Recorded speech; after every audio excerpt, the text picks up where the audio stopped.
Hello, hello, everyone. It is Wednesday. Woohoo! It is another solder sesh, and I am super excited because Amanda Preske is here. She is of both Circuit Breaker Labs and Because Science.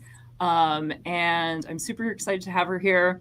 She does amazing artwork with recycled PCBs, so you can see some examples of this right here.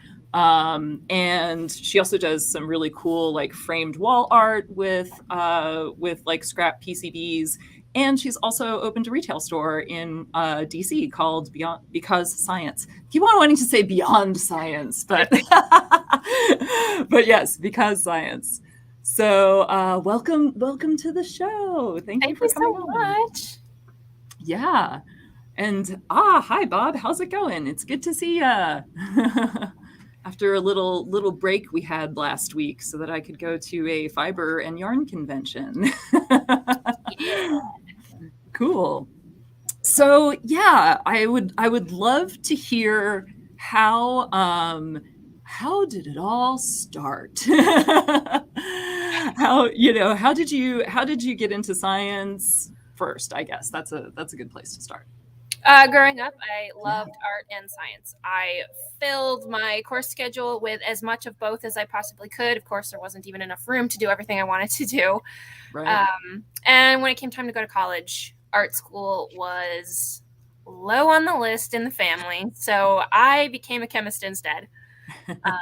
Chemistry was one of the sciences that, at least when I was 17, I thought I really liked. I definitely do. It was the right science for me. It's very hands-on, maker-centric science. Mhm. You make stuff. It's about as makey as you can get.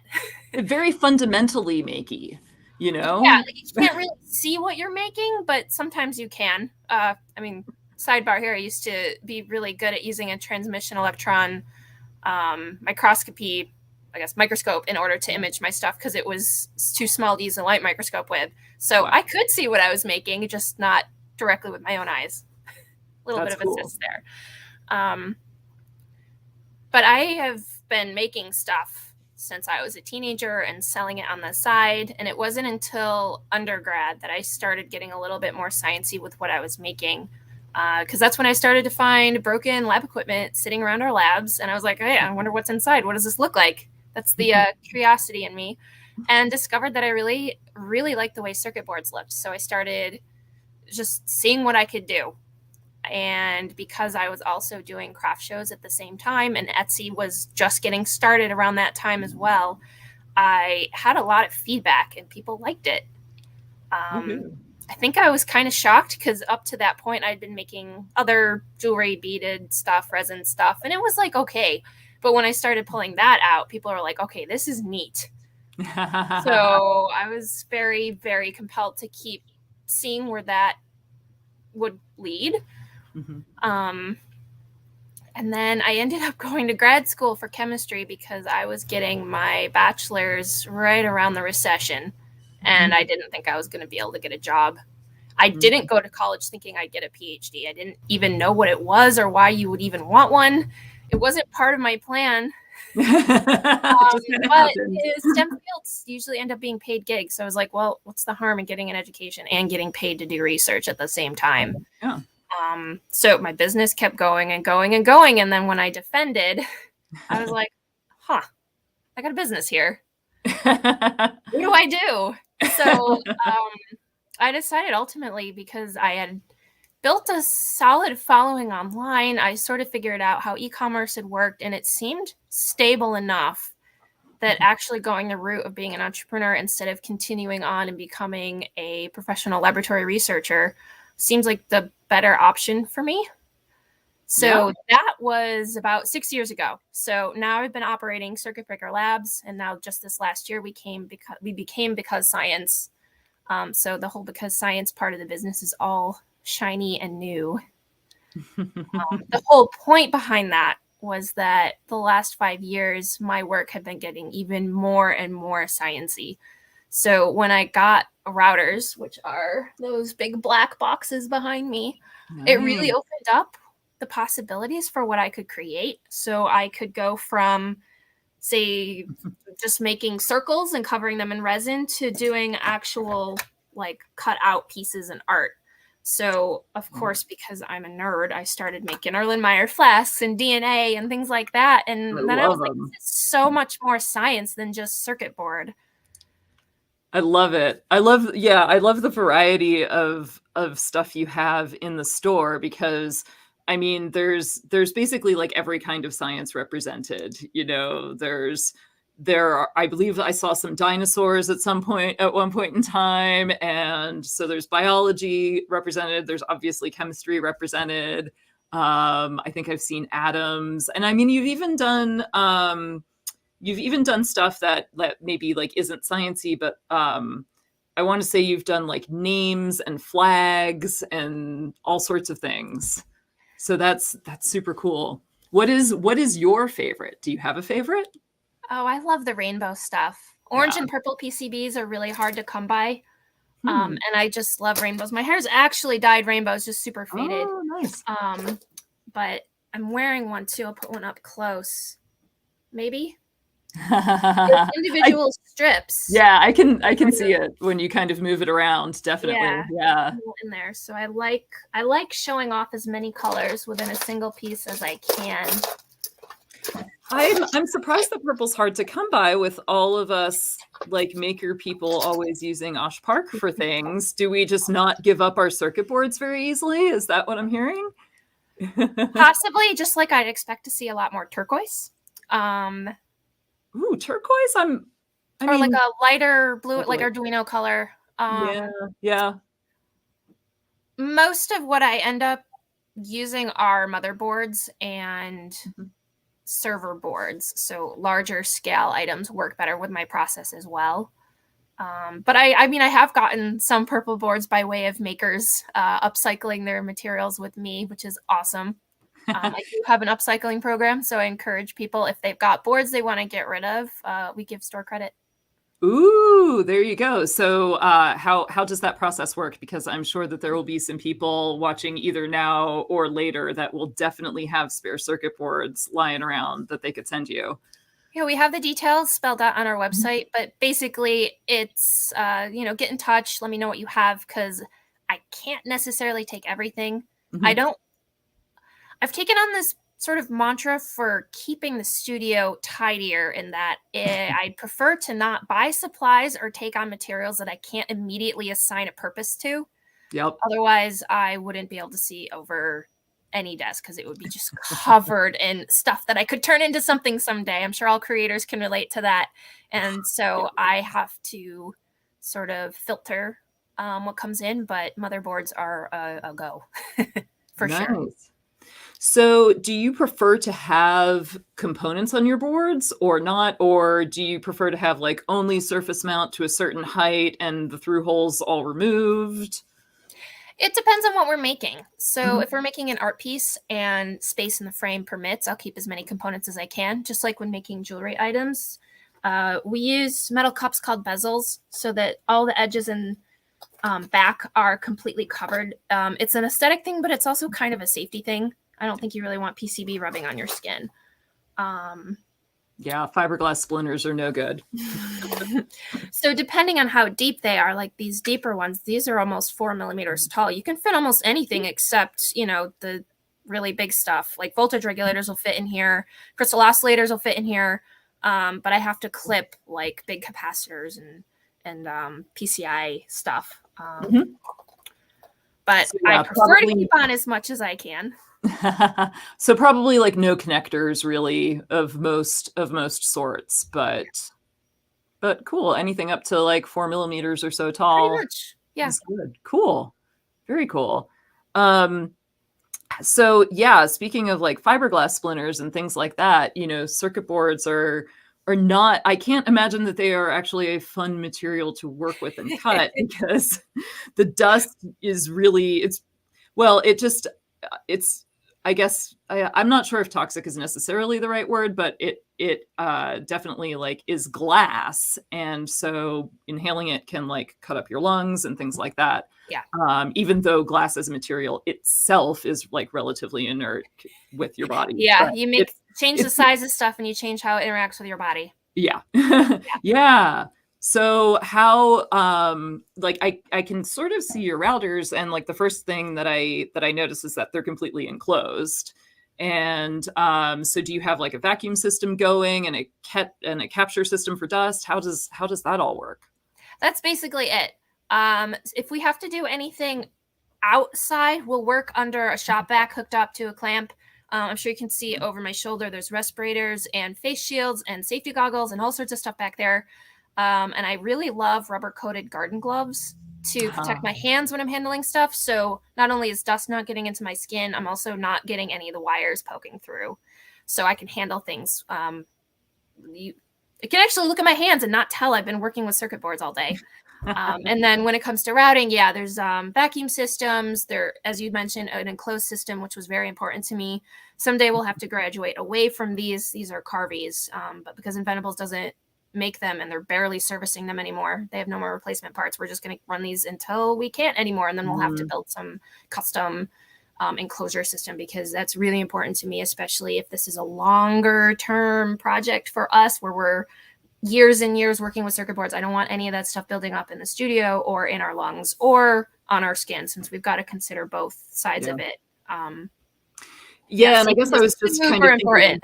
Yeah, I guess I was just kind of thinking of the fiberglass in particular, but there's also, I'm sure that you get lead-based solder and things like that. So yeah, so it actually is like pretty toxic to be grinding all that stuff up into small pieces and breathing. Like, this is probably not something that you want to do at home unless you have like really geared yourself out and have a well-ventilated area and aren't, contaminating, let's say, your garden with exactly. Like, I have studio clothes, I have studio shoes, all that stuff is contained within this area, because I also don't want this contaminating my own house or other people I interact with.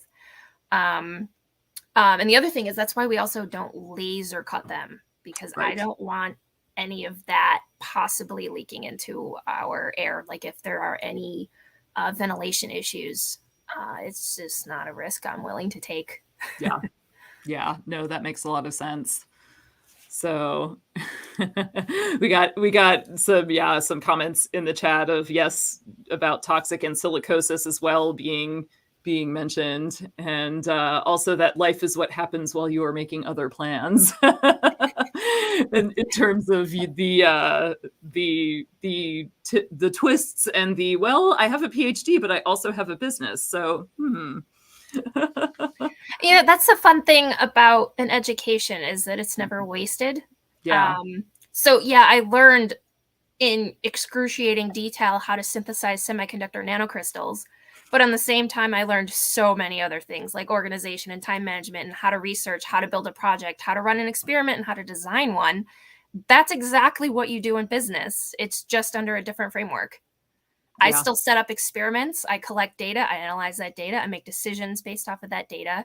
And I intentionally set up experiments or projects, whatever you want to call them, in such a way that there are measurable outputs, so that I can assess whether or not that project was worth doing, or if there's some other thing that we learned along the way. Certainly happens in science a lot. You might do an experiment and get data that made no sense, or you accidentally discovered something along the way, and it's exactly the same in business. Yeah, very true. And that's interesting that you say that. Like, can you give us an example of an experiment that you've conducted that produced like interesting or unexpected results for your business? Probably plenty. Like, is it mostly, is the experimentation that you do mostly about products and if people like them or not, or the feedback that you get on that, or is it definitely that always happens no matter what I do? It can happen with a system I set up internally to collect, say, sales data, like how many robot ornaments are people buying versus rocket ships, and is there some reason for that difference? Oh, well, maybe I updated the listing more recently and that one just took off in the algorithms. It could also be experiments related to merchandising. So I do a lot of craft shows, expos, Maker Fairs, things like that, where I have to set up a physical space, and there's a huge difference in outcomes based on how you arrange things, what signage you use, how you greet people, where you're placed in the show. And Yep. so I like doing a lot of merchandising experiments. I'm fascinated by merchandising, even though it's one of those like fluffier things that you can't really set up solid experiments for the way you can like with sales data. But it is kind of interesting. Like if I move something around and then I see people suddenly more interested in it. For example, yeah, and I guess I've got an example. It's sort of kind of related. So I make stuff out of old 3.5-inch hard disks or floppy disks, depending on who's calling them, who I'm talking to. And we turn them into coasters and notebooks. And so many people were like, oh, I've got tons of these in my basement. And I was sick of hearing that because, yes, everyone has these. That's what happens when tech moves on and you still have old stuff left over. So I just made a little sign that says, got leftovers, trade them for store credit. And then suddenly the conversations completely shifted to, oh yeah, can I have your card? I want to send you stuff. So just being observant, seeing how people interact with stuff, and then designing new systems to accommodate that new data. Very interesting. Yes. Yeah. Bob is saying yes to the variables in craft fairs. And yeah, like having just come back, I was helping a friend in her booth at Stitches West, which is a really big yarn show. And I used to sell yarn at that show as well. And it is amazing the weird little things that make a huge difference, and just where things are in people's lines of sight. You know, what's at the front of the booth, what's in the back. And yeah, I don't think I ever set up two booths like exactly the same ever. Even if I did, they might still have different outcomes just because my placement within overall traffic flow might be different for some reason. Maybe on the other side of the aisle where traffic came by from the right previously, maybe now it's coming from the left. Yeah, I once had the worst placement. I mean, the good thing was that it was a relatively small show, but it was in a room where they had put a whole bunch of booths in the middle. So it was like basically a big conference room. And they had put a whole bunch of booths in the middle, and then they had like a ring of booths around the outside. So there was this like circular pattern to walk through. And most of the time, people who had a weird spot on the corner that didn't actually have a walking path in front of them, they had like two booth spaces, right? So they would have one booth with walking path, and then you could like go deeper into the booth, right?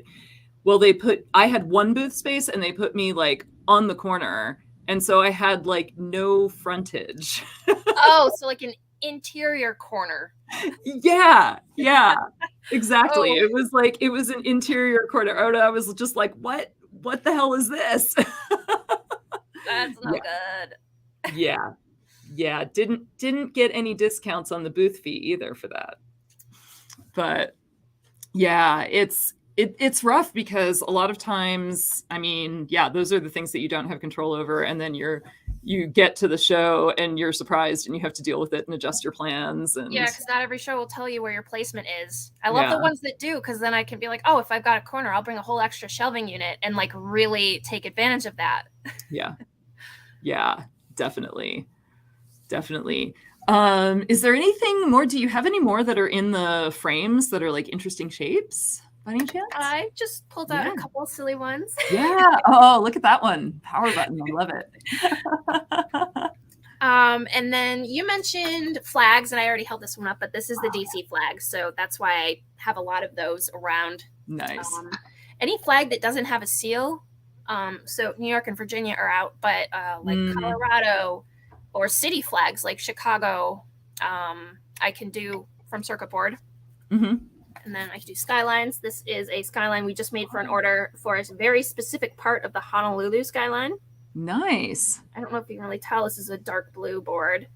Cool. I like the darker colors for skylines because it kind of looks like a silhouette at night. Definitely. I picked up this goofy one. So it doesn't light up, but I did put a broken diode in the spot where his little light would be. Nice. Would be. I love it. That is super So cool. yeah, you were talking about earlier the art that you saw online, and that's not even the tip of the iceberg. We're working on getting all the stuff that we have online and organized, and actually have a system to it instead of just making stuff on a whim. Mhm. Um, so that also means we're being more intentional about covering every discipline as best we can. So diving deeper into various iconography for all disciplines, and then also more fun stuff like anglerfish and sharks and things like that. But also trying to come up with art for, say, black holes or really important equations or other things in science that are more multidisciplinary. Anything we can think of just to add more, because there isn't always a lot of art represented for various fields in STEM. Like, it's hard to find physics-based art and Yeah. math-based art that I like without being hokey. Mm. I don't know how many people really want, a picture of epsilon made out of circuit board, but maybe there's something better I could do for a particular field. Fibonacci spirals are always That we good do. for Mhm. mathy. Yeah. And I really like fractals. So we have some Yeah. little dots that we do in circuit board. They'll look really cool. Nice. Nice. So Tom asks if anything in a frame light up or move. Or Eventually, we will be working towards that. For the longest time, I was all adamant about keeping everything upcycled and trying not to create new waste. And then I went and started Because Science. So I think now I just want to make cool science art. Like, that's what I'm about now. And nice. using upcycled PCBs is part of being cool. So yeah, I definitely want things to light up, and we're trying to come up with ways to do that that are sustainable. I don't know if I love batteries. I don't know if I like things plugged in. It's going to be a lot of product testing and talking with customers and seeing, like, you like this art when it's $60, but are you going to like it when it's twice the price? So all that research, setting up. I'm sure we'll do what we usually do, is a limited product run, come up with a couple of designs, iterative, with relation to what we already have, adding a light option, putting the two side by side, and just seeing what happens. Nice. I love it. That sounds good. Cool. So yeah, what else are you carrying in the store, and how do you make the decision of what to carry? Because there has to be, I don't know, I think that would be hard. It's one of those things where I'd see stuff and I'd be like, I want it all. And of course, you have limited space, limited resources. Yeah. The limited resources is the bigger issue as a small business. Yeah. So the way I thought about it was, I wanted people to walk in the store and be able to find what they wanted, kind of like a library. I almost organized it Dewey Decimal System because I thought that was pretty nerdy for a store, but we didn't quite get to that point. Maybe someday I will. But I'll walk you through what it was like. Right now we're closed. We're looking for a new location. Should I backtrack a little bit? We opened Because Science, the actual retail storefront, in October last year, and we ran for 5 months. So we just closed up at the end of last month. And that was planned at the beginning to sort of be a pop-up shop? Okay. It was planned to be a pop-up, so that I could gather data. I wanted to know what people would want to buy, what they'd be interested in. Merchandising in a store is a whole different can of worms than merchandising for craft shows. So I wanted to sort of learn the ropes on that. And I wanted to know things like conversion rates. And if people came in off the street, would they buy stuff? Because I'm only used to conversion rates with respect to online and craft shows, and they're very different.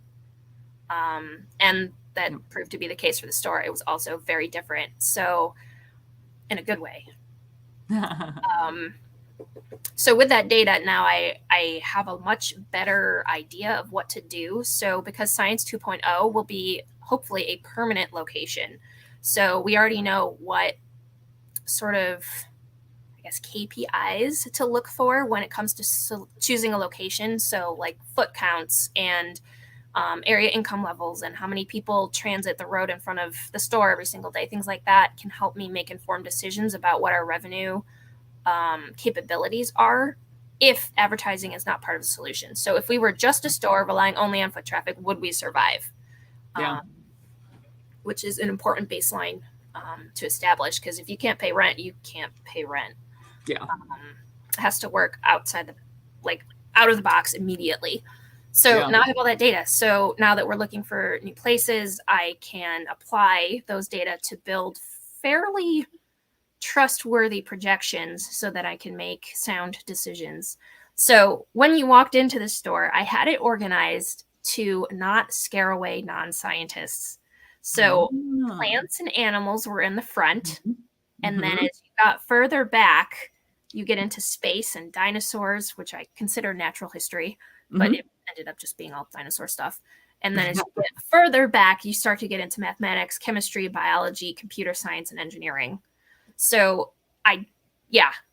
so the way I organized the store was partially by item type. So we had a whole stationery wall. We had a whole wall for mugs. All the jewelry, for the most part, was together. But then other than those specific sections, it was organized by science. So if someone wanted a chemistry gift, they'd go straight to the chemistry section.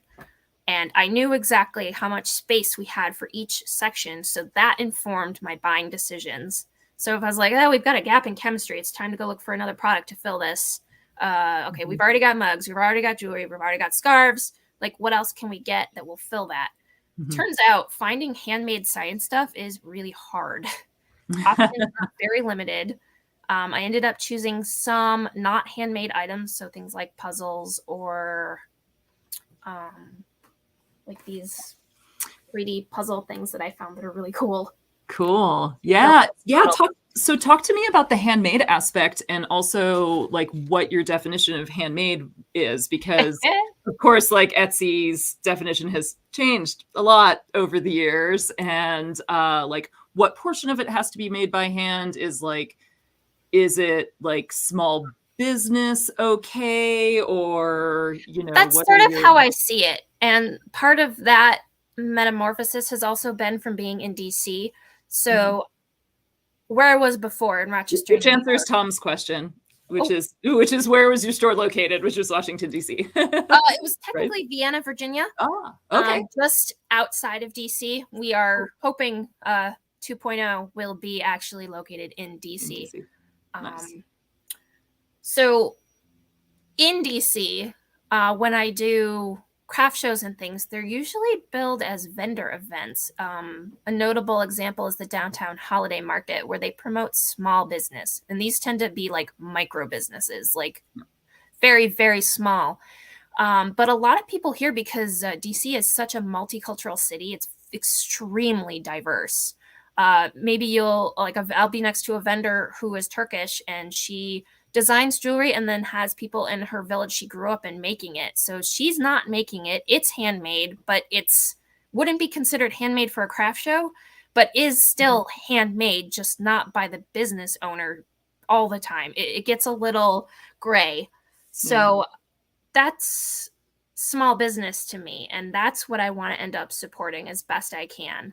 So I did carry things from solopreneurs, where it was just them, to bigger agencies. So like these pencil sets I have, I love these. These are, I don't know if you can really see, these are biodomes and atmospheres. So each different color is supposed to represent like a different layer of the atmosphere, or different biodome colors. So aquatic is blue, grassland is green. I think they're incredibly nerdy. There we go. Making it bigger. I cannot operate backwards. Nice. There we go. So I think these are a lot of fun. But the company that makes these is a little bit bigger, but I know that they're stamping these in-house. Maybe the pencil blanks come from somewhere else. Might even say, it does not say. But they're still basically handmade. And as you can tell, I use a lot of machines in the work I make, but it's all hand finished. So our hands are still involved in that making process. So, I think I just want to, best I can, select things that are handmade, small business made, locally made, but not exclusively. I don't want to limit myself, because it would be very hard to stock a whole science gift shop with very tight restrictions. If I ran a handmade gift shop or locally made gift shop, that wouldn't be hard at all. There's so many artists around here. But when I narrow the focus to science, it becomes very difficult. For example, there aren't very many science artists locally. I know a handful, and that would not be enough to stock an entire store.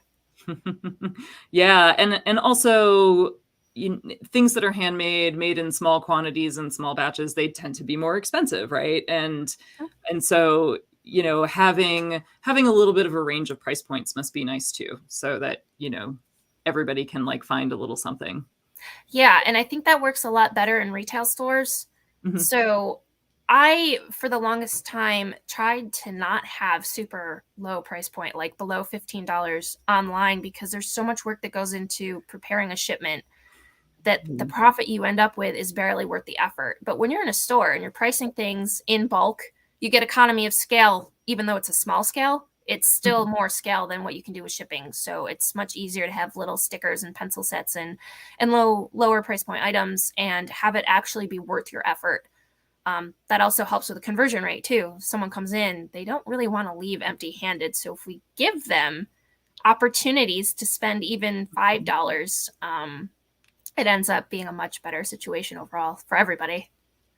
Yeah, absolutely. And yes, hear ye on it being difficult to like make things that are at small price points worthwhile and efficient for online stuff. I definitely have some of those same struggles with with some of our soldering kits, which is part of the reason that like we don't really have any soldering kits that are under $10, because we have to, not only do we have to do all the kitting for them ourselves, but yeah, the amount of time it takes just to kind of like print the label, pack up the order and stuff like that is a factor. And I mean, Robin's pretty darn good at it and she's pretty efficient, but but still, yeah, we have a few things that are under that, but they're pretty much just the circuit board rulers, which we just like grab and package and that's it. They didn't require any kitting or any work really when they came in. So Yep. Cool. Interesting. So yeah, what else do you have in the store? So what are the specific science disciplines that you absolutely try to cover? You talked about chemistry, math, physics, biology. What about like computer science? Definitely. All right. What do you have for that? It's harder to find stuff for computer science. But I find other roundabout ways. So maybe it's hard to find like a punny coding sticker, but it's less hard to find Ada Lovelace stuff. Or I design it myself. So I designed this card set, for example. It has 8 greeting cards with quotes from women in STEM. And I tried to cover as much variety in terms of where in the world they're from, what discipline they studied. Some people are well known, some people have never heard of. And that's the other great thing about being a maker with the store too, is that if I'm having trouble filling an area of the store, I just design it myself. Yeah. That's a lot of where our greeting cards are too. I think our greeting cards, which has sort of been a new adventure in the last year or so, is that you can't really find science gift cards and not in like you never have more than one option for an occasion. So all our cards are all science. So we have science puns, science holidays like laboratory warmings and PhD defense cards and things like that you don't really find anywhere else. And a lot of them we have to design ourselves because they literally exist nowhere. But I think they're worthwhile having. And it's always fun to watch people hanging out over by the card section because I can always hear giggling. I'm really big on science puns. And it's really striking a chord with customers too. So I love that. Nice. Do you have an example of your PhD defense card? Because that I think is particularly unique and hilarious. I can't remember. What have I got? Yeah, what have you got? So one of the cards I really like is for the chemists. It says, just written out, fluorine, uranium, carbon, potassium. Yes. So it looks totally innocent unless you know certain things about chemistry. And it's also great too to have non-scientists come in and like get it. like some jokes are even beyond me because I'm not in that particular field. I don't get it. But some other cards are a little bit less high up there so people can get them, and I love that when people come in. So one of the ones like for chemistry that people wouldn't know, and this is better to show in an image, is I have this card that says you and then a chemical formula, get it or you don't, and it's an ether. So unless you know what the chemical structure for an ether is, you'll be like, this card is weird, I don't understand. But the chemists get it, and it's great when they get that. Nice. Let me see. I am looking at my cards. So Tom says he's always looking for sources of science stuff for his grandchildren too. Yeah. So is your store more adult focused, or does it have stuff for kids as well? It is. I wanted it to be adult focused. Yeah. And then when we actually opened the retail storefront, lots of parents came in asking for kits. So now we stock a lot of activity kits and like build your own circuits or dinosaur 3D puzzle kits or geology, exploration. I even found a Miss Frizzle Magic School Bus microscope kit that was really cute. So that also is very much not handmade, but there are some companies that I found that are small business that with more resources, I want to get into those kinds of kits because I think they would be very cool. But the website right now is undergoing a major overhaul, and we're working on getting all the stuff that we had in the store online.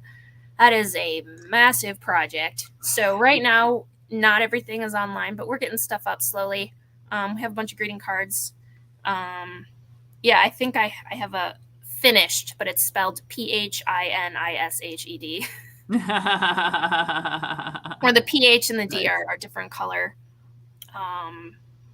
You matter unless you multiply yourself by the speed of light squared. Then you energy. Oh, people loved that one. I love it. So some of them are puns, some of them are quotes. I dig you like curiosity digs Mars. We've got terrible Valentines. Terrible ones. That's not even the worst one.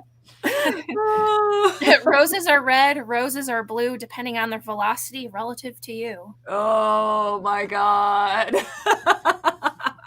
Those are amazing. Those are amazing. Oh, that is awesome. Oh, so man. It really invigorated my interest in art and design again, because I have to make these things because nobody else is making them. And they must be made. I mean, obviously, they have to exist in this world. So that's awesome. That is awesome. Okay, so I don't know if this is a pun or not. Tom is saying puns. Did you say puns? Do you know Dr. Beth Mole? This is probably a joke that I am not getting. Beth Mole, as in like Avogadro's number? We do have a Happy Mole Day card. I don't know if anyone would ever give it, but I had to create it to find out. I don't know, Tom. You might have to explain this one to us because I am not getting it. And I don't think it's dirty, but it might be.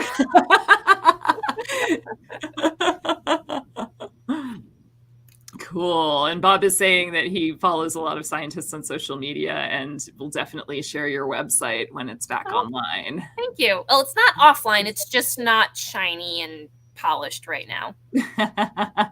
There's some rogue code hanging out on the front page because I don't know how to get rid of it. No. It takes a while to get everything. Yeah. I have too much to do. And if people can still check out on the website, that's my priority. Good. Done is better than perfect.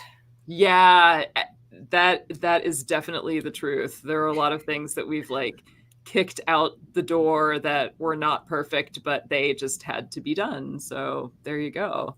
The products going out are awesome, but maybe the business card needs a redesign, or there was a line of code in the wrong spot on the site that maybe confused you at checkout. Extra ampersand here and there. but that doesn't affect the ultimate interaction. So Yeah. Yeah. Do you have any craft fairs that are coming up that you're going to be lots. doing? Yeah. Yeah. So the next one, well, actually, I'm flying to Chicago this weekend so that I can exhibit at the American Physical Society meeting. I like flying to various expos and setting up amongst like Texas Instruments and Shimatsu and Strem. It's always fun because nobody expects to see me there with like jewelry and stuff. They're like, what is this? They're so curious. I have so many people who actually go through the exhibitor lists to plan out which exhibits they're going to look at and specifically stop by mine because they're like, what is this? Nice. I don't understand what this is, so I'm going to check it out. So that's always fun. Nice. But other than that, locally, GalaxyCon is happening in Richmond 2 weekends from now, and we'll be there. Ooh, what is GalaxyCon? It's just a con. It might be more sci-fi themed, I think. Cool. So we'll have a lot of NASA and space stuff with us.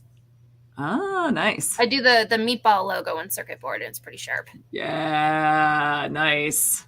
Nice. Might have to get one of those. NASA fans for sure.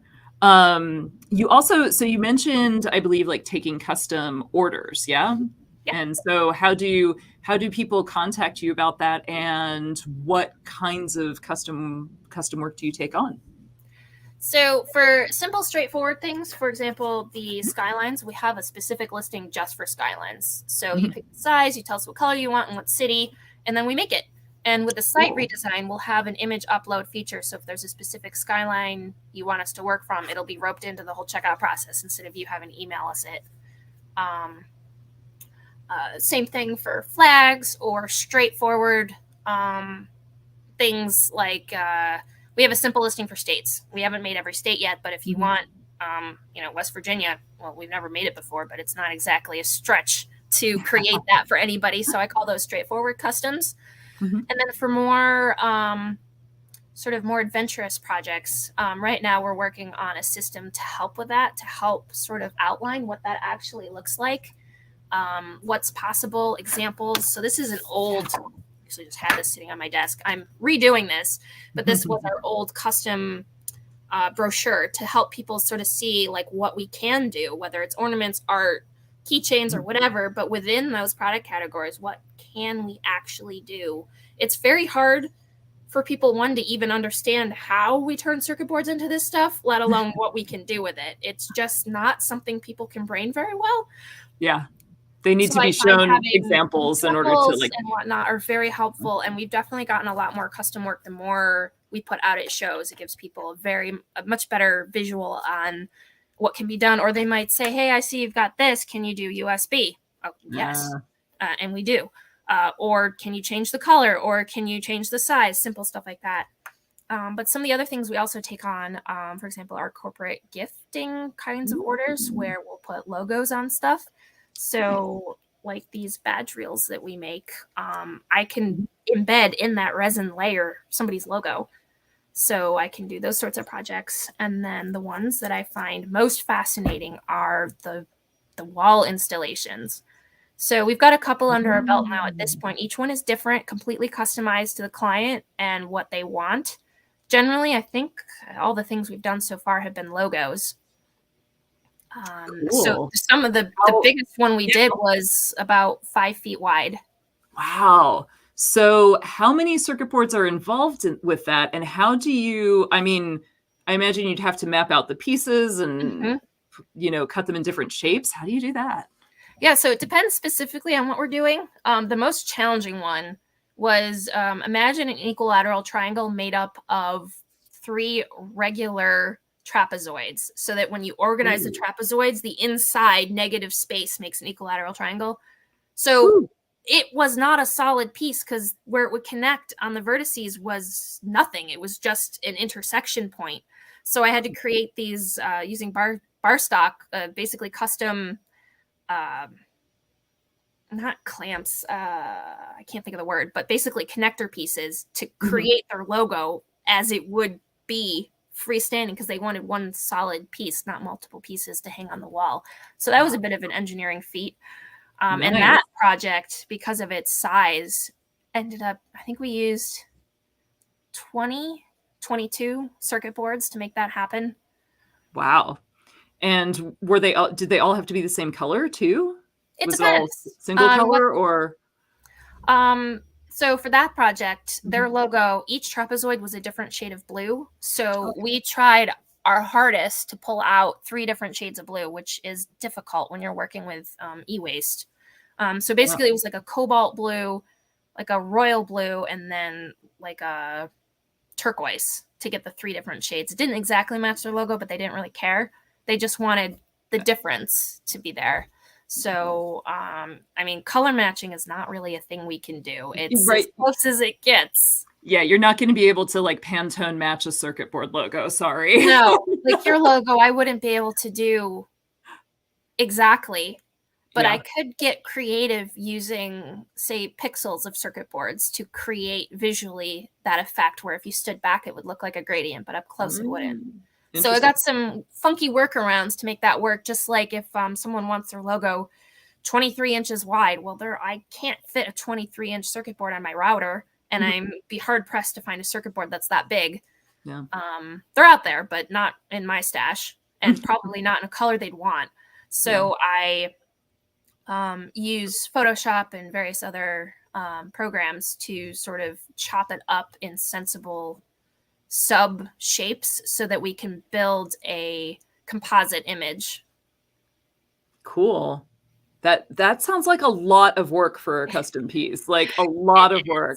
It is a lot of work. How do you go about estimating the price for that? Because, you know, you might not know how difficult that logo is, or if you have enough stock on hand to do it. How does that process work? I have a spreadsheet for that. Nice. Based on the size, I can figure out how many circuit boards I need, and then I can calculate, you know, based on surface area, how much. I basically assign a rate to either surface area or perimeter or whatever metric I want to use based on the project. And then there's a series of assumptions that go into it, like the costs. It's pretty levelized by area, so it's actually not too bad to estimate.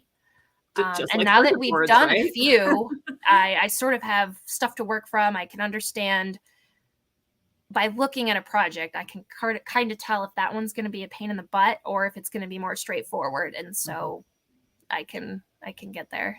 So there might be a little bit like, pain in the butt upcharge because I know this one is going to take me a few more hours in Photoshop of piecing this thing up. Yeah, that makes sense. Cool. So Tom says, and now I know who he's talking about. So I don't know if it's pronounced Mole or Mole, but anyway, she's not a joke. She's a PhD epidemiologist who writes for Ars Technica. And now that he said that, I'm like, oh, she writes the hilarious pun articles. I don't know if you are familiar with her, but no, I need to look them up because that sounds awesome. Yes, she writes hilarious articles entirely in puns. Like some of them are well, I forget what one was it, Tom, that you shared with me, like, I don't know, a few months ago, but it was pretty funny. It was like totally suggestive and hilarious at the same time. But yes. Yeah, that's my speed. I like that. Definitely. Cool. Awesome. So do you have any, like, I don't know, any new things that you're thinking about that you can share with us, or projects in the works, or? Nothing exciting. Well, finding a space and, you know, for that's what we're doing right now is that's looking a lot of work. for our next storefront. Commercial real estate is annoying. Yes. It is incredibly frustrating. There's too many middlemen in the process, so the time it takes to get a simple question answered gets redshifted a lot. I guess maybe that's a good analogy. Yeah. Because you're not working directly with anybody. It goes through my agent, who goes through another agent, who goes through a landlord, who might not even be the owner. So now you've got 5, maybe even 6 levels of people to go through to get stuff. And then they got to trust you. They want to like your business. That was also the reason we wanted to do the pop-up, was because somebody was actually willing to lease us a space unproven. Like, we had no track record as a retail store. And so now that we do, this second round should be a lot easier because we can show them our numbers. We can show them pictures of what it actually looked like, because that turns out to be more important than the business plan, which shocked me. Interesting. They were more interested in seeing what we were carrying and what our store would look like conceptually than what we actually wanted to do and what strategies we had and how we were planning on getting revenue. It was really wacky to me. That is wacky. Yeah. Huh. So I ended up. I wanted to know if you were Instagrammable or something. Like, right? Kind of. I don't know. It also depends on the area. One of the places we were trying to get in short term didn't want us because they didn't think we'd do well. They didn't think their customers in their shopping area were our customers. Well, except I'd done craft shows literally hundreds of feet from the door of the store I wanted to rent and kicked major butt. So it was like, what? Why are you? If I can pay rent, then I can pay rent. I don't know why you're concerned about what my judgment calls are, especially for a short-term lease. But anyway, that's a whole other rant that I don't need to get into.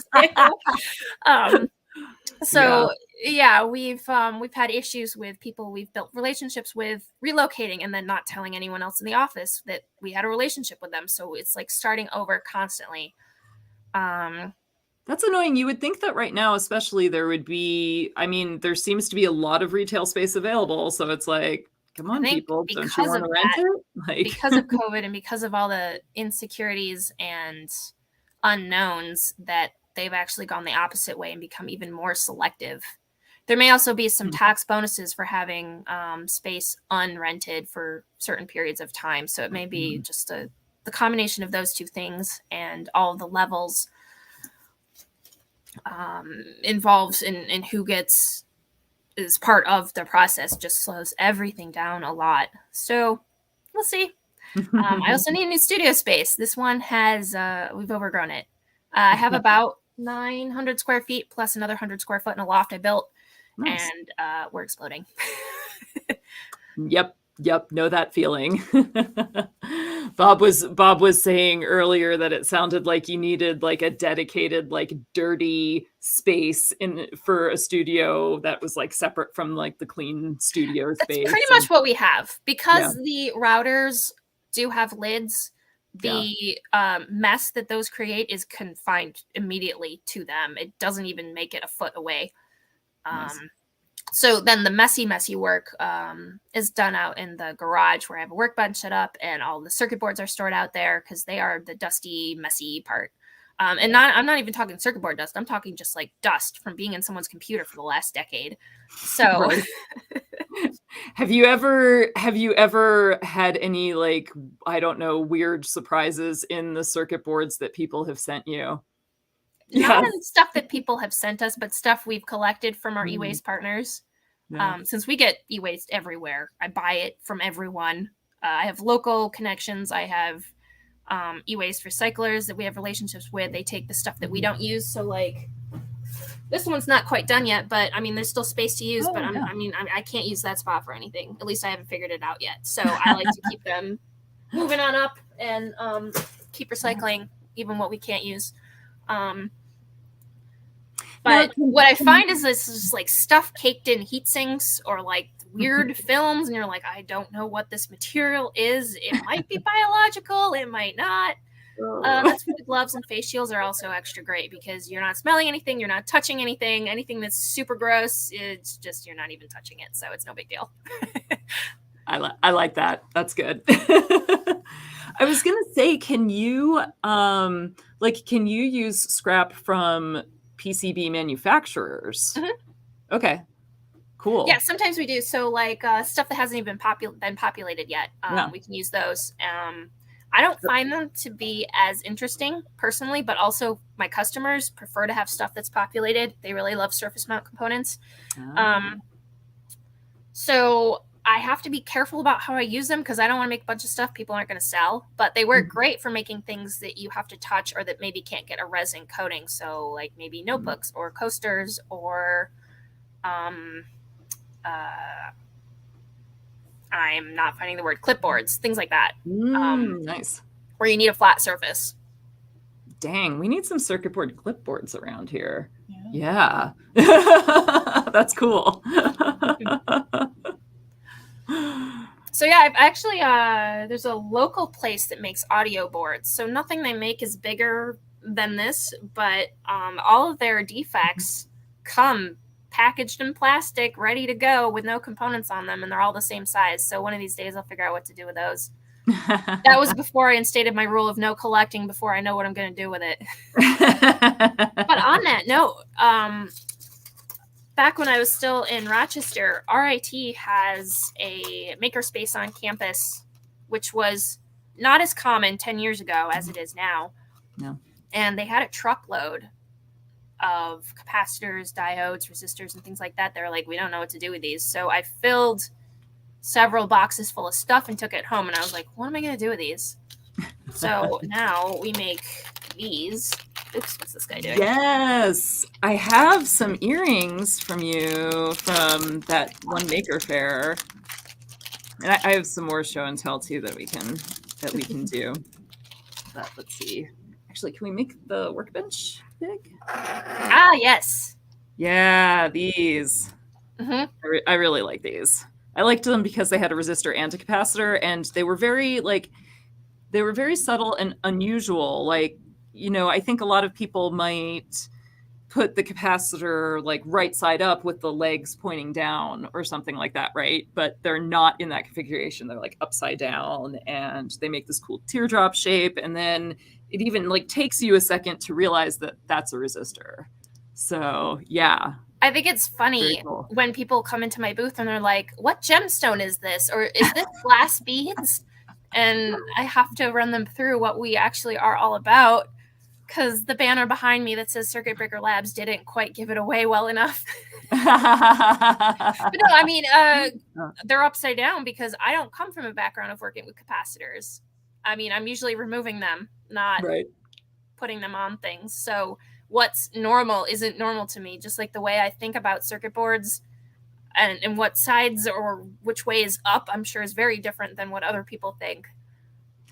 But that's cool too, because it's always, we get stuck in a rut seeing things that are familiar day after day, and they're very like utilitarian and things like that. Mm-hmm. And so I think that that's what, like, one of the things that's so cool about your things is it just like makes you look at stuff that at least I see all the time very differently.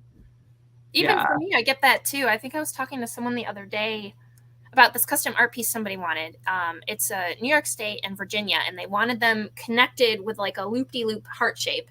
And because I'm so hardwired to make everything out of circuit boards, I was planning on cutting the loop-de-loop shape just on a black circuit board. And then someone in the studio was like, oh, you weren't going to Sharpie that? I was like, oh, that would have been easier. But no, my brain did not think of that. Like, I am wired to make stuff out of e-waste. Any other solution, just I can't even brain. Well, that's funny because like, yeah, Sharpie, but I would have been like, oh, I would have maybe made that out of like a cable or a wire. Yeah, that was my second thought, was a cable. Nice. So I have to show off some stuff that that Robin made out of some of our like learn to solder kits, which they don't have batteries in them right now, but she basically like made our little rain clouds into some pretty cool earrings. And then these are also pretty good. She has like large diameter holes, and so they're with the plugs because these are kind of heavy, to wear from your ears. Oh so my gosh, I just made 2-inch plugs for a customer, and they are so big. Nice. With like a circuit board in the middle of it. Nice. And because I use the tunnel gauges, you can see both sides of the circuit board, so you can choose which side you want. I mean, you can see both sides, but you can still place them either way. Cool. And then so one of our e-waste problems. So we make a tool for twisting yarn into skeins. So that's another thing we do. We have the Alpenglow yarn side of Alpenglow Industries, and it's all about making tools for yarn dyers. And so this one tool that we make is the skein twister, and it's basically like a motorized hook that's operated by a foot pedal. But the thing is, the foot pedal kind of has to be by you, and you hold one end of the skein in your hand and the other end is on the hook. So you're holding it as it's twisting, and you have to be kind of, far away from the device for that to happen. And so we couldn't get foot pedals made with cords that were a good length for us. We needed like 7 to 8 foot cords. And so, of course, we didn't have the quantities to just like get 10,000 cords made in China, right? Like I tried to ask some places if they would like do that for me for like, 500 or something. And they were just like, yeah, no. But so we buy so we buy like 10-foot cords and we cut an end off and solder the other end to the foot pedal. And so we have like tons of cable ends around here, and some are RCA and some are like 1/4 inch mono like these are. But I love that she like took these and made earrings out of them too. And with a a crimp not screw terminal, ring terminal. So yeah. So I love it. Of course, like, we could probably make, I don't know how many pairs of earrings, so many earrings, hundreds of pairs. I feel like we need something that like uses more, like maybe we need to make like a curtain out of the dangly cable ends or something, like a beaded curtain.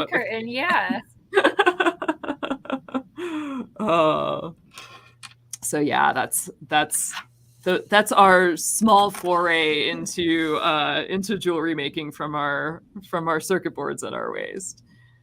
Love it. But yeah, I like that you have things that are sort of geared towards different styles and different genders too. I really liked the dog tag one. I don't know, for some reason that one really spoke to me, and it's kind of fun that you can just like throw it around your neck and it doesn't have to be like a certain height to work with your neckline and stuff like that.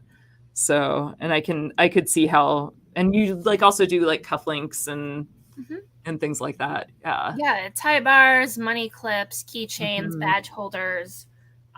Perks of doing craft shows is that people will just say, hey, you should make this, or I want to buy this if you have it. So I'll figure out how to make it. So it's sort of an odd product that I didn't expect to be popular at all was bolo ties.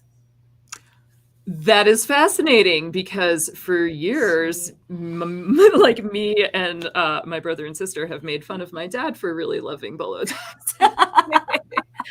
So I was like, sure, I'll figure out how to do this. And it integrates really nicely with our existing production processes because I use the same components. I just switch out what gets glued to the back of it. Nice. So it's cool to be able to make that. And with circuit board being the center of it, and with entire industries based around PCBs and engineering and computer science and all that sort of stuff still being very male dominated, I wanted to make sure that I had a lot of products that touched on those demographics, or that looked more masculine, or that there were options. I've sold plenty of cufflinks to women and non-binary people as well. I mean, I don't care. I just want options. Yeah. Soft jewelry, but also hard stuff, maybe upcycled leather and black metals and gunmetal, but also silver and small dainty things and whatnot. I want people to be able to find something that speaks to them. Jewelry is such a personal thing, and it's also my first love. That's where I got started with making, not officially, but that's what really hooked me when I was young. So that's the one I'm most fascinated by and most driven to create stuff for. So that's why there's a ton of jewelry. Cool. My brain is wired not only how can I turn e-waste into something, but it's also how could I make this wearable? I love it. Bob asked, what size clipboards do you offer? Currently none. Still working on that. Ideally, I'd like to create full-size ones, but I have a hard time finding unpopulated boards. And I mean, we can clear them down pretty flat. I mean, you can tell where all the stuff used to be on here. But it's still got texture and there's holes in the boards. And if you put a single sheet of paper on here, it's not going to work. You'd have to use like a notepad or something. Yeah. So I'm just trying to figure out how, like, what's the best solution to this problem? Or do I slap it on the back of an existing clipboard so you have a smooth surface and a cool background? Like but when I did make them, I made, they were smaller. Like they fit a small notepad. I think I even included this size notepad with them because the boards were maybe a little bit bigger. But they were all unpopulated, nice and smooth.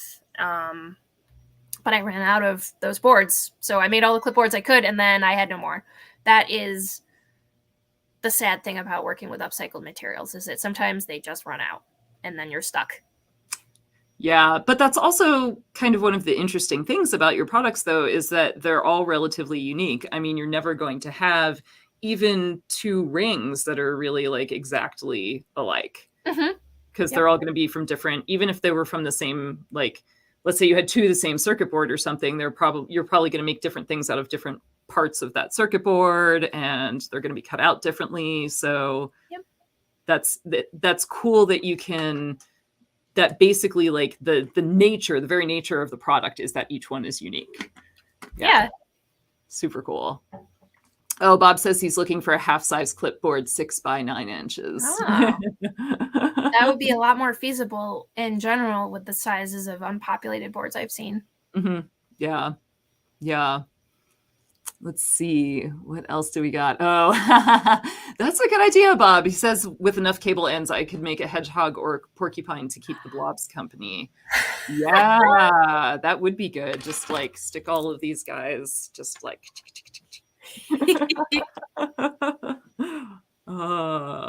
And he also once saw a 3D eagle made from resistors and other through-hole components. And then it was fascinating. Ooh.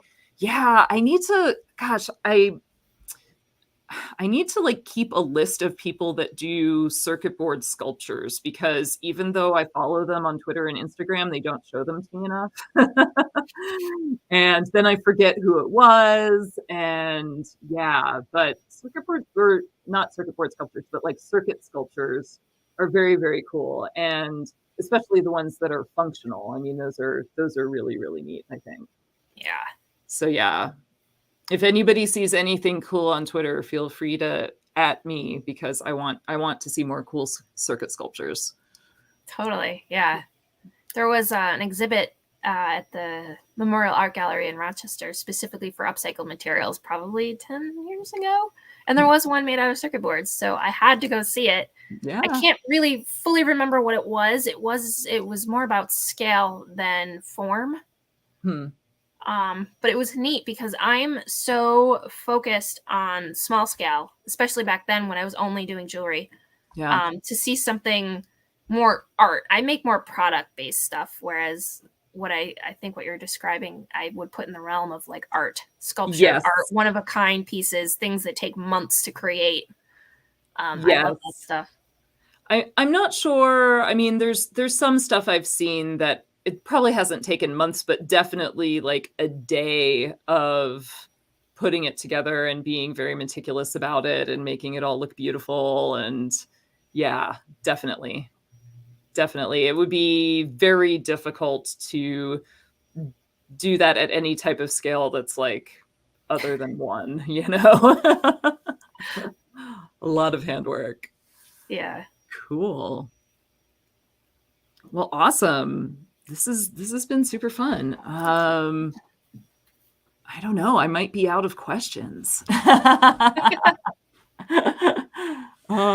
Is there anything in particular that like you want to share or like let people know about, or anything like that? You got your upcoming shows, which are cool.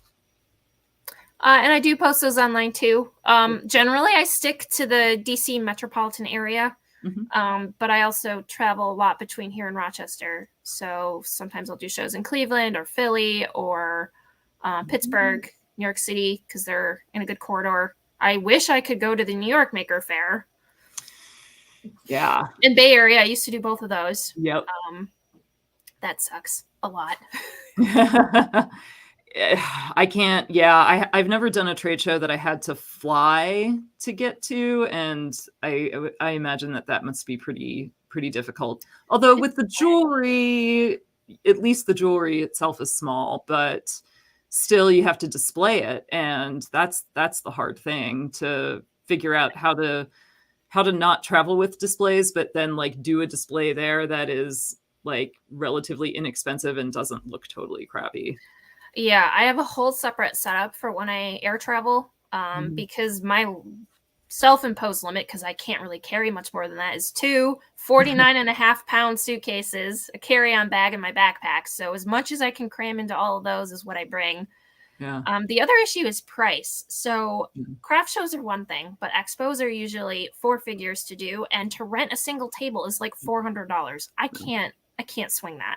So I use these aluminum cant tables that I travel with, and then I can pack delicate displays that I laser cut in them because they weigh less and they pack flat. So everything packs flat. I have feet that pop on. IKEA has these fabric drawer cube things. Yeah. That like pop open, you pop the bottom in. Yep. They make really good risers, and they pack flat and they don't weigh very much. Nice. So I've got this really bizarre Frankenstein display that takes best advantage of things that collapse, don't weigh very much, and pack flat.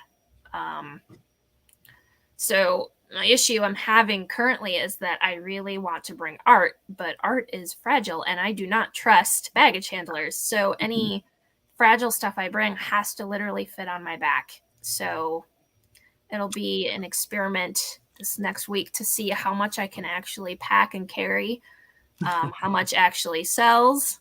Is it worth breaking my back to carry this stuff in, or whatnot? But yeah, you're right. Traveling with jewelry is a lot simpler because it packs down very small. And when I lay it out on these displays that I create, I can fill the booth visually full. So it's welcoming to come in. Like, people want to see what it is. Because if I laid everything flat on a table, that wouldn't be very compelling. Yeah. Yeah. You definitely need height and things like that. So Tom asks that as a chemist and artist, do you do any lab glass blowing, like borosilicate? I do not have any training in glass blowing. When I was in university, they had us work with a local glass blower. So if we needed any custom glassware, he could do it for us. But all I've done is lampwork glass bead making, which I love. It is so much fun. But no, I don't know how to blow my own glassware. Cool. It reminds me, I wanted to do a shout out for your newsletter, because your newsletter is awesome. Yeah, and it's called New Science Friday, and it's like a little fun thing that pops up in my mailbox every Friday, and it's like, ooh, let's see what Amanda has going on this week, you know? And you always feature like a really cool, usually woman scientist. And yeah, like how do you do your research on that? How do you get ideas for who to feature, or do you just like know everybody? Oh, I don't know. I hardly ever know anyone I'm posting about. It's just someone I find on Instagram who posted something interesting. So sometimes it's very like, this is what it's like. This really sucks, or this is really great, or here's what I'm struggling with right now, or here's what it took me to get to my PhD, or whatever they're doing. Yeah. And yeah, we specifically pick POC or LGBT people to feature, because those groups are always extremely underrepresented in the sciences. And I want to help normalize diversity in STEM. I think it's incredibly important. And there have been research studies that say research groups are more effective when they're diverse. Yeah. So I want to build that up as much as I can. And so that's what I'm doing with that. And definitely focusing on women and women identifying people as much as I can, because again, that's another area that needs representation. A lot of times what I'm seeing by doing this too is that I've read all these posts and see what people say about not having role models growing up, or not knowing anyone else who was in their field, and social media has really helped people get connected and feel not so isolated. And I want to make sure that if anyone's reading our newsletter or comes across stuff we do, that if they are in the sciences, that maybe there's this person they didn't know before that they know of now. And I want to help share that. Yeah. It's and that's awesome because, I'm pretty much, I'm not only like keeping track of like what you're doing and stuff, but I'm always learning about somebody that I didn't know about before. And that's really cool. And it's also very down to earth.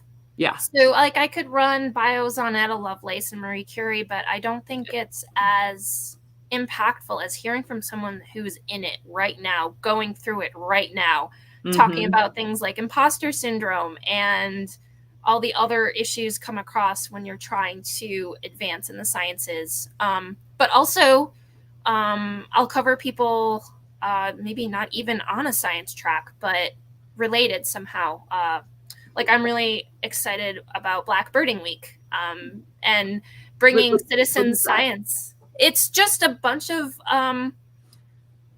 Black birders who post certain hashtags and bring awareness about bird watching. Cool. And one of the things that I also wanted to achieve with Because Science specifically was making science fun, making science not this scary, incomprehensible block.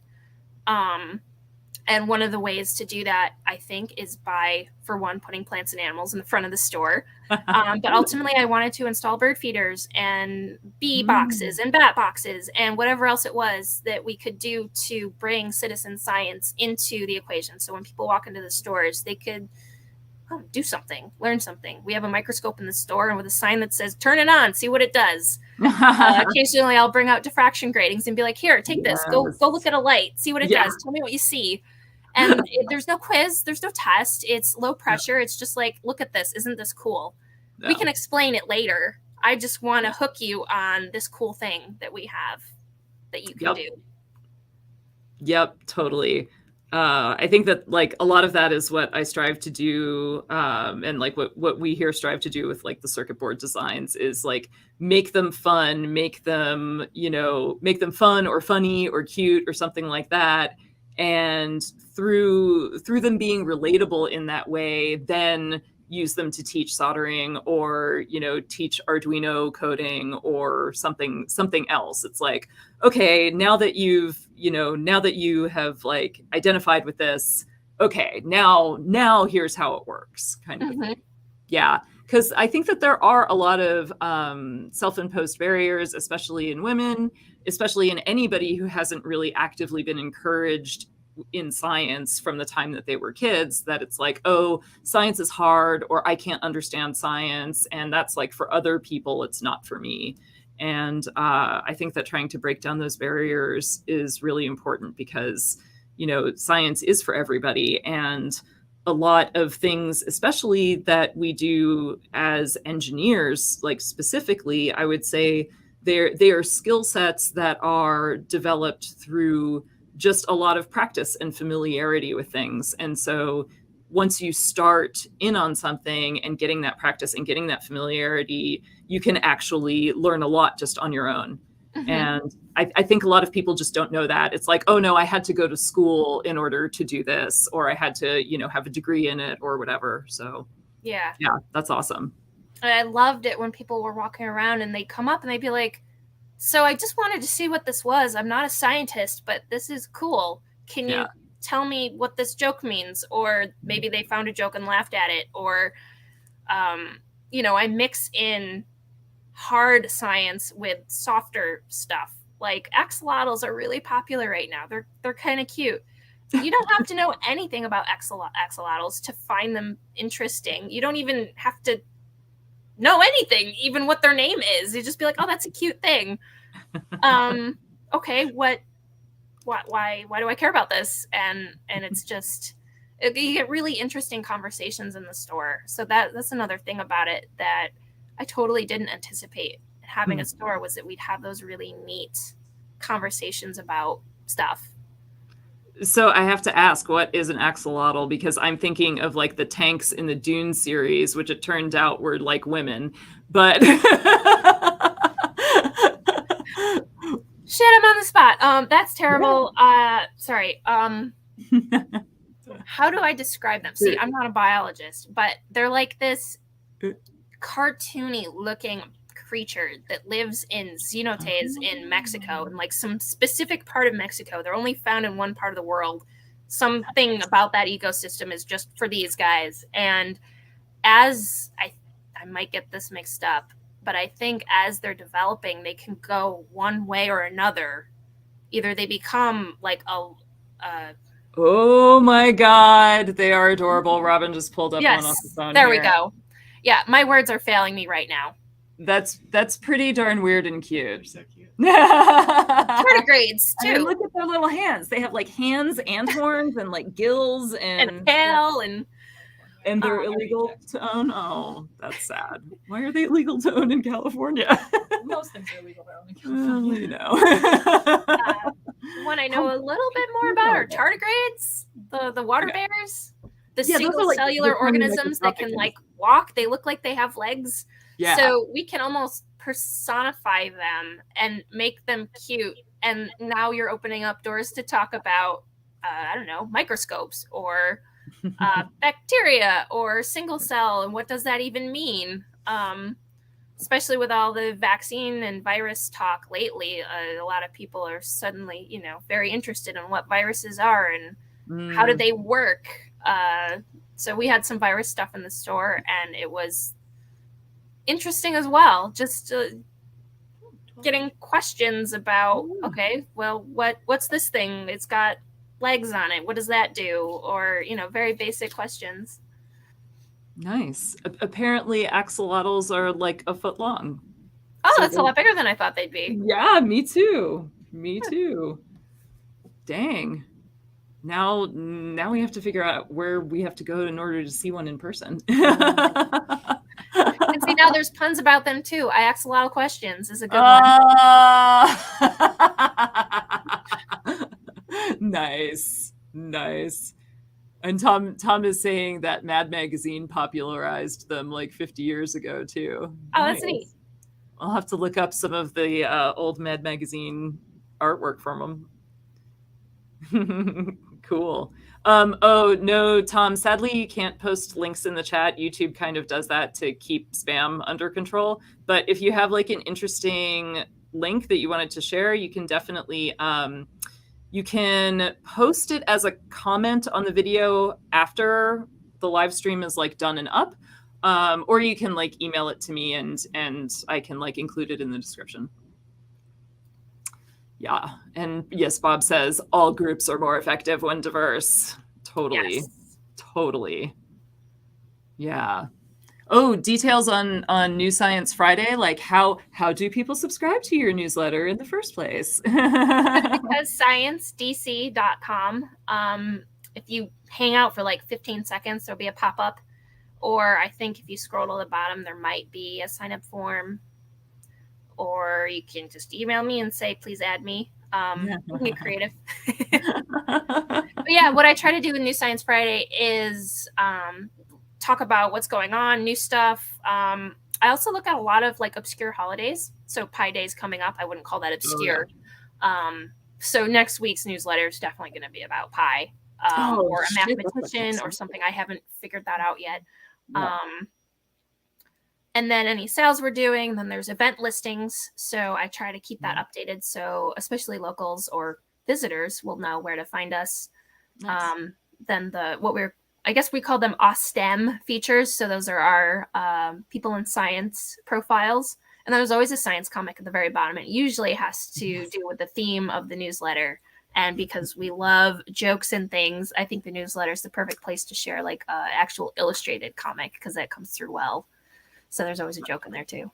Some of them are absolutely terrible. And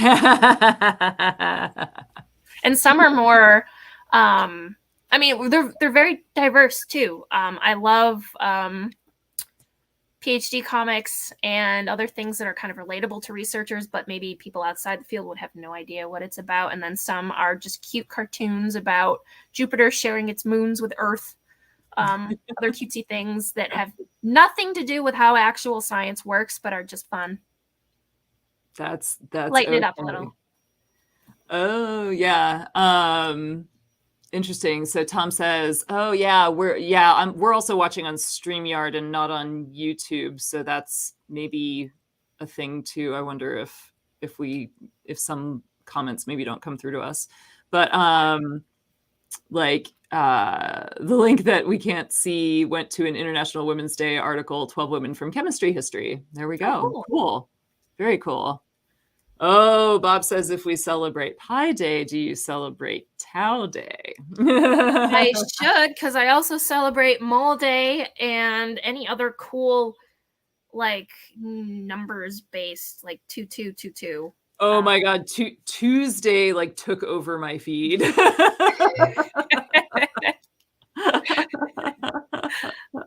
Yeah, Tau Day. Yeah. We celebrate. Yes, and Tom No. mentions XKCD, of course, classic nerd fun humor. Yes. Oh, I also really, really love Strange Planet. Oh. They're not all sciencey, but sometimes the sciencey ones are applicable. I just like how robotic their speech is. Because sometimes my friends will call me a robot because I've been so trained in technical writing and using precise language that they're like, what? Or sometimes words in science just more concisely get to the point of what you're trying to say. And so I'll choose a science word. And I mean, sometimes my friends get it, and sometimes they're like, okay, that's above. That's not my field. My partner has a physics degree, so when he goes into detail about whatever laser stuff he was doing, I can usually keep up, but sometimes he'll throw in a word I'm just like, we don't use that in chemistry. Nice. Cool. Awesome. Now I'm gonna have to look up every constant and figure out if I can make a holiday if it doesn't exist. Right. Yeah, I feel like there's something in the E to the I Pi Day, but like I'm not quite sure what yet. And there's too many. Try to find a way to make it work. Cool. And then like of course the one that I like thought of today, because like actually we just confirmed a live stream for May 4th, and I was like, yes, may the 4th be with us. Yes. Yep, that's another one. Yep. Cool. Awesome. Well, it has been super fun chatting with you. I think, man, I don't think that there are any more questions. Do you guys have any more questions for Amanda? I know that we're a little bit delayed from we're maybe like 5 or 10 seconds delayed from the actual YouTube live broadcast. Not that we really need to be, because we're like not beeping out any words or anything, but that's just how it works. Good, because studio language is different than craft show language. I have to turn. I try not to police anybody's language, and this is definitely a show more for adults than kids. So yeah. So yeah, earlier you asked about if the store was more geared towards adults or children, and I don't think I fully expounded on that, because one of the things I wanted to get more into as well was throwing around language and. Well, even more so following a linguistics approach, I could probably find some interesting threads to tug on there, but I didn't want to have to censor anything in the store. So now I'm going to have to get creative, because I think we found out accidentally that kids love the stuff we have too. They'll run around the store showing parents stuff and dragging them over to show them something. So we have to be careful. Yeah, that is a hard one. Like you don't, and I feel the same way about some things. Like, language can be funny, and like, dropping the F-bomb every now and then is great. But at the same time, I don't want to necessarily I don't want to censor myself, but I also don't want to be like 100% of the time not friendly to kids or families. So yeah, it's. We also had some interesting interactions in the store. So right before we closed, we started carrying a line of stuffed body parts. Nice. Backbones, kidneys, all that's good. And of course, they had one for mammary glands. Yeah. So we're like, okay, why not? This is sciencey. This is right. Fits. We'll get it. So yeah. I wasn't in the store the day this happened, but apparently a mom and her kid and her, I guess maybe her partner and another kid were in there. I'm not sure. But she had come across these items and was just squishing one. And her kid came up to her and was like, what is that? Why are you squishing that? And she was just like, oh, crap. Now I have to explain to my kid this thing I was doing unconsciously or subconsciously, not really realizing what I was doing. And it's like, oh, no. We've now created a situation that makes it very awkward for the people in there, even though initially it wasn't awkward until the kid noticed. So it's just like, because now every time that person thinks of our store, they're going to think of that awkward conversation they had with their kid, not how cool our store was. So I also want to kind of balance like limiting embarrassing moments because I don't want to be associated negatively that way because then they're never going to come back. Or it'll be with some baggage. Yeah, that's funny. That is way funny. I would think though, like that parents would be like, especially for like kids that age, that they would be used to fielding the surprise questions, right? Oh, funny. Cool. All right. Well, I think we're gonna wrap it up, but it's been awesome to have you on the show. Thank you so much for sharing your love of science and your love of art and all of the cool things that you do with us. It's been awesome. And yeah, definitely keep us posted about what you're up to, and definitely when you're ready with the retail store again. Yeah, I so cannot wait for that. Yeah. Thank you so much for having me. I know. I'm like, we need like, because you need to definitely have like a West Coast outlet once you're, up and running and stuff like that. And, I'm just saying San Luis Obispo is a great place. It's a great place. Oh. We'll see. I don't even know what 5 years from now looks like. I know, right? And I can't even, because when I think back to what 5 years ago looked like, it was not this. Definitely not. So who knows? I don't want to set limits. Yeah. At least not too many. Maybe a few. Keep it flexible. Definitely. Awesome. All right. Well, thank you everybody for joining us, and we will see you next week. All right. Goodbye.